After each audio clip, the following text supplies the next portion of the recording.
لیکن یہ لوگ شک میں پڑے کھیل رہے ہیں۔ تو اس دن کا انتظار کرو کہ آسمان سے صاف دھواں نکلے گا جو لوگوں پر چھا جائے گا، یہ درد دینے والا عذاب ہے۔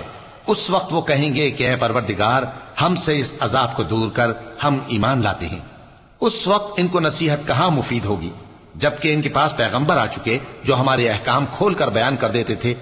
پھر انہوں نے ان سے منہ پھیر لیا اور کہنے لگے، یہ تو سکھایا پڑھایا ہوا ہے، دیوانہ ہے، ہم تو تھوڑے دنوں عذاب ٹال دیتے ہیں مگر تم پھر کفر کرنے لگتے ہو۔ جس دن ہم بڑی سخت گرفت کریں گے تو بے شک انتقام لے کر چھوڑیں گے۔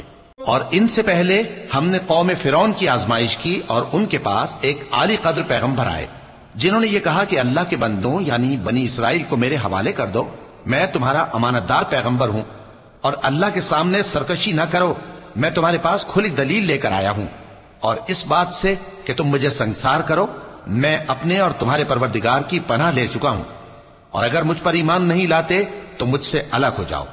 تب موسیٰ نے اپنے پروردگار سے دعا کی کہ یہ نافرمان لوگ ہیں۔